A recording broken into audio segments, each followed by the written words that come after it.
The Minnesota Vikings' path to victory got significantly easier on Thursday with the announcement that Trevor Lawrence might miss the game. How did it get easier? And what can the Vikings do to exploit it and get the win? Let's talk about it. Against the Philadelphia Eagles this past Sunday, Trevor Lawrence ended up hurting his non-throwing shoulder, and he was limited in practice on Wednesday. Then the news broke Thursday morning that he was likely to miss the game as they weigh options on how to best handle his recovery. Is surgery a possibility? Yeah. As his rehab, as his rest, we don't know what's going to happen with Lawrence, but him missing the game on Sunday is huge in many ways. We got the first signal on Wednesday when they signed CJ Beathard from the Miami Dolphins practice squad. And remember, Beathard was a member of the Jacksonville Jaguars as the backup for multiple seasons. So he has a familiarity with Doug Peterson and the offense, plus the organization. Those things factor in, especially when you're talking about a guy who's going to take over at quarterback. So, who's going to start? It's probably going to be Mac Jones, the former 15th overall pick in the 2021 NFL Draft. Jones spent 3 years with the New England Patriots before being traded for a 5th-round pick this offseason to the Jaguars to be their backup quarterback. Now, the Vikings have a very weird history against backup quarterbacks. People remember Cooper Rush and Andy Dalton both beating them with the Dallas Cowboys. Chase Daniel beat them, replacing Mr. Trubisky with the Chicago Bears. They just stink against backups. It's just a thing, and fans reasonably can be like, oh no, it's another backup.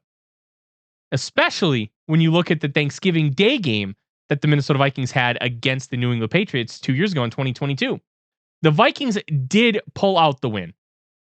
Barely. It was 33-26, and they had to stop Mac Jones from driving the length of the field with less than 2 minutes to go. And he was really good in the game, 20 of 39 for 382 yards and 2 touchdowns. And that was the Ed Donatel defense that teams absolutely gashed and shredded consistently. The Vikings needed a kick return from Kenny Nwangwu and some nice drives from Kirk Cousins at the end because New England held the ball for the majority of that game. Now, with Mac Jones, things are going to get a little bit more complicated for the Jacksonville Jaguars as well. One of the things that's been really difficult, they need Trevor Lawrence to be Superman in order to complete some of these passes. The route concepts are not quite built in well enough to be able to create separation. They don't have Christian Kirk, who's out with a broken collarbone for the rest of the season. He's their slot guy, the guy that they trust to get open regularly in short areas. Kind of how the Vikings like to use TJ Hawkinson, the short area. Hey, we're going to give it to you, get some yards after the catch kind of guy.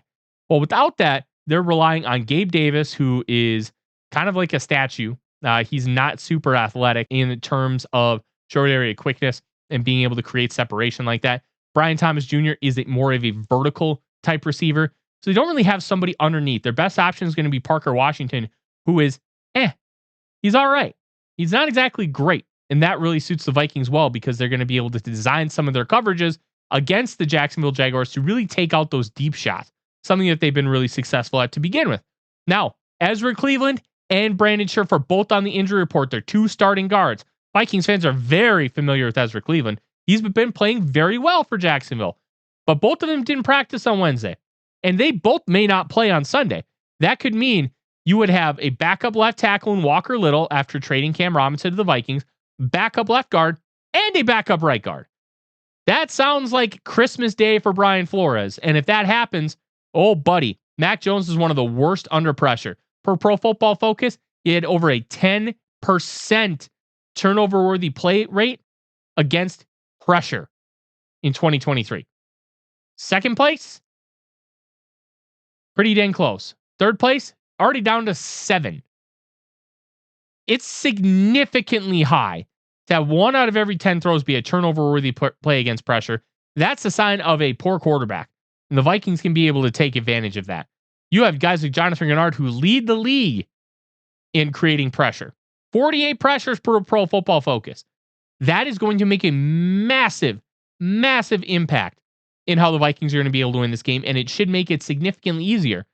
Because if Trevor Lawrence has to be Superman in order to get this offense to work for the 2-7 Jaguars, how is Mac Jones going to be able to get this thing running? Doesn't feel like a good bet.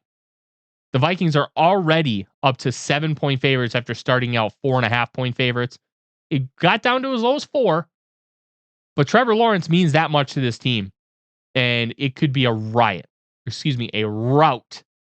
in Jacksonville this upcoming Sunday. I'm Tyler Forness with AZ Sports. Skol Vikings.